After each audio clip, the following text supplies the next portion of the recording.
Bess is uploading twice in 1 week. You know what that means. It means I should probably be talking to a therapist. This is free, so here we fucking go.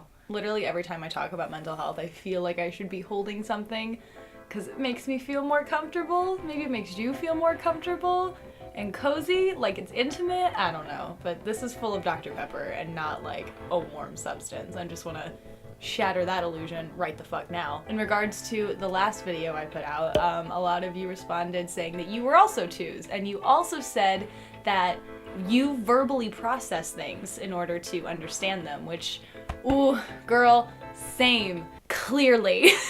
And I'm doing so badly right now, honestly. Oh, I'm doing so badly. I'm having a really hard time verbalizing it, and therefore the feelings just sit in my chest and they take up so much space in my brain, and because I can't think of a creative and productive way to get it out and to share with other people what I'm feeling, I just feel like I'm trapped in it, and it really sucks. You don't have to make it a big deal, because even though it feels like a lot, happiness isn't a human's primary emotion. This is going to happen to everyone. Currently, it's happening to me, so you just gotta keep going, and in a very public way. I don't want to dump all my feelings on you, because I feel like for other people who are depressed, watching this may not help, but I want to talk about the small things that I've been doing that have made me feel a little bit better.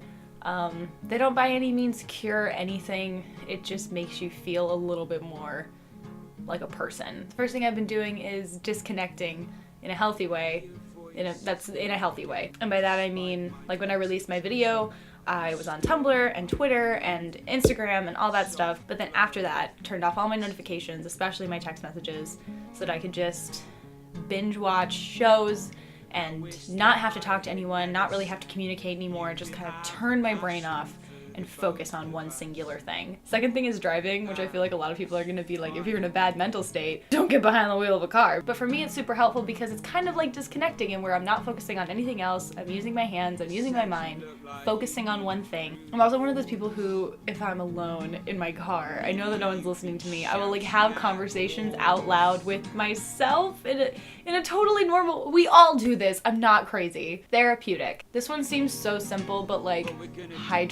hydrate and feed yourself. It took me until 3 p.m. to eat today, but at least I ate. It was not food that's good for me, but I ate. Your mind is not gonna feel good if your body doesn't feel good. And that seems so simple of a concept, but fuck, when you're depressed, nothing seems like a simple enough concept. I guess another thing is creating for 2 different reasons. One is because, like right now as I'm filming, I'm focusing on one thing. Again, it's just one thing on my mind, blocking everything else out. When I'm editing, I have my headphones in, I'm just focusing on one thing. It also helps me to verbalize further as I script some videos, as I sit here doing kind of like multiple takes of the same thing sometimes, and then when I'm editing, I can compile everything together in a way that makes sense, in a way that it maybe didn't before I tried to say it to somebody else. And then the other aspect of that is kind of a weird one, but like, you get attention from it. I don't know, I feel like anytime someone puts out a mental health video that's not purely informative, it's kind of a cry for help. Like, we're clearly making these things because we want other people to understand, and we want other people to say that they get it and that they're here for us and that they relate. Like with my last video with the Enneagram, people came to me and were telling me how they deal with problems, and it kind of led to us talking about what we're dealing with now, and it was just a really nice kind of communal way to deal with shit, and it just, oh, it felt so good. It honestly felt like vintage YouTube. Something else is trying to like plan for the future in really small doses. Since my boyfriend is long distance, we plan things really far in advance because we have to buy plane tickets and all that stuff.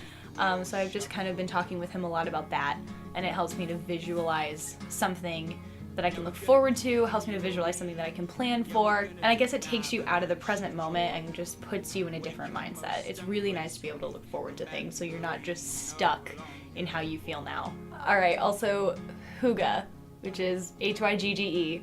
I feel like it's sort of becoming a trend now. I feel like I kind of keep seeing it everywhere, but maybe that's just because I'm looking for it. HYGGE is the Danish art of happiness and coziness, being like consciously cozy, and essentially it's just creating an environment in which you feel safe and loved and comfortable and calm, and I'm so about that. Mostly just because it's an excuse for me to buy 25 scented candles this tiny room that I inhabit. It's feeding an addiction.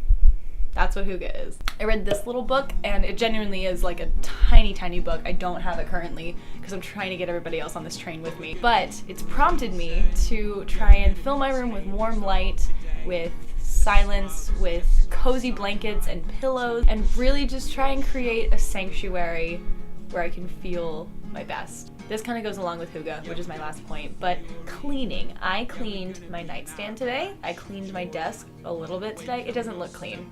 I have a lot of stuff over there. It's cleaner. Making your bed, not even fully making your bed, maybe just like throwing the comforter over everything so it looks made. It's so cliche, but honestly, when you have a cluttered space, you have a cluttered mind. I've kind of resigned myself to the fact that my room will never be tidy because I have a 5-pound fur ball and she literally has 7 toys on the floor right now. And that's not even all of them. I just realized someone's in the house and I didn't fucking know that. And now I feel self-conscious.